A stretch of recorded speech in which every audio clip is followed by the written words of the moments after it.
Hello friends, welcome to our YouTube channel.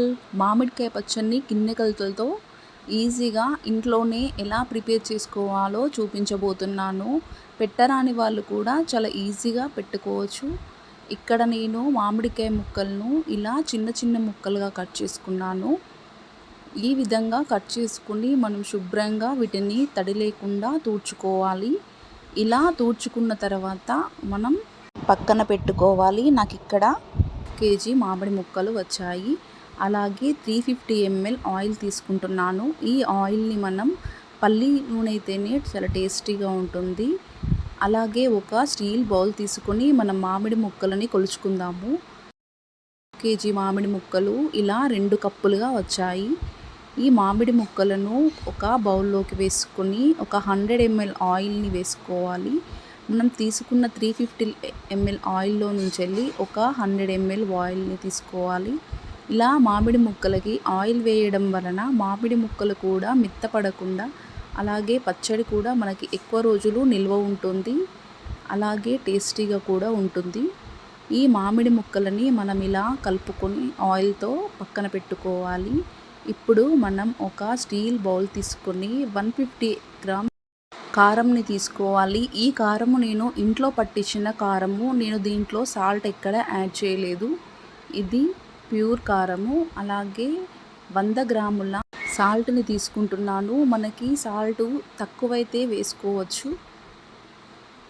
అలాగే 100 గ్రాముల ఆవపిండిని తీసుకుంటున్నాను. ఈ ఆవపిండిని ఒక పూట ఎండలో పెట్టి ఇలా ఫైన్ పౌడర్ లాగా చేసేసుకోవాలి. అలాగే 3 టేబుల్ స్పూన్ పసుపుని వేసుకుంటున్నాను. అలాగే 2 టేబుల్ స్పూన్ల మెంతులని వేసుకుంటున్నాను. ఇప్పుడు వీటన్నిటిని ఒకసారి మనం మిక్స్ చేసుకోవాలి.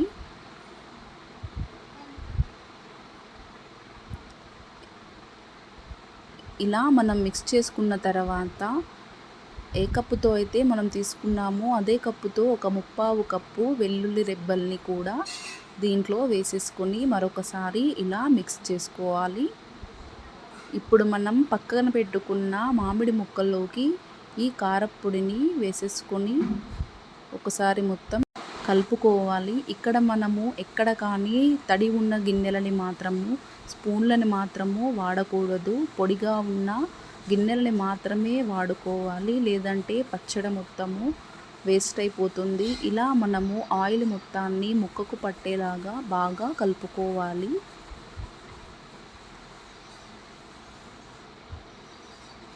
ఇలా మనం మొత్తము కారం అంతా పట్టించుకున్న తర్వాత పక్కన పెట్టుకున్న 250 ml ఆయిల్ని కూడా ఈ ముక్కల్లో మొత్తం వేసుకోవాలి. నేను ఇక్కడ ఆయిల్ని వేడి చేయడం లేదు, అలాగే డైరెక్ట్ ఆయిల్ని తీసుకుంటున్నాను. ఇప్పుడు ఇలా ఆయిల్ మొత్తం ముక్కకి పట్టేలాగా బాగా కలుపుకోవాలి పచ్చడిని. చూడండి, చక్కగా ఆయిల్ మొత్తం పచ్చడికి పట్టేసింది. ఇప్పుడు మనం ఒక గాజు సీసాని తీసుకొని కొద్దిగా మనం గాజు సీసాలోకి వేసేసుకోవాలి.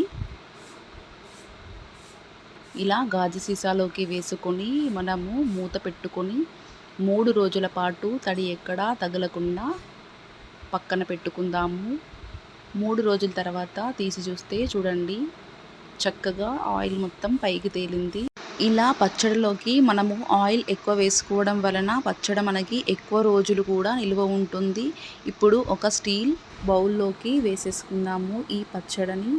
ఈ పచ్చడిలో ఏమైనా సాల్ట్ తక్కువ అనిపిస్తే మనం ఇప్పుడే యాడ్ చేసుకోవచ్చు. ఈ పచ్చడి మొత్తాన్ని ఇలా మనం ఒకసారి అంతా కలుపుకుందాము. చూస్తుంటూనే నోరూరిపోతుంది. ఈ పచ్చడిని మనం ఈ విధంగా గిన్నె కొలతలతో చాలా ఈజీగా పచ్చడిని పెట్టుకోవచ్చు. పచ్చడి మాత్రం చాలా టేస్టీగా ఉంది.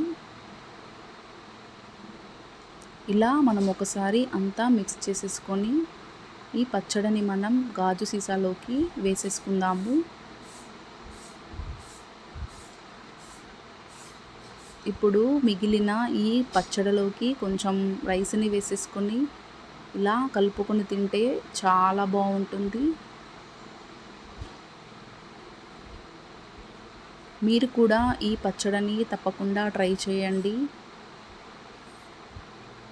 నా వీడియోని ఫస్ట్ టైం చూసినట్టయితే లైక్ చేయండి, షేర్ చేయండి, అలాగే సబ్స్క్రైబ్ చేయండి.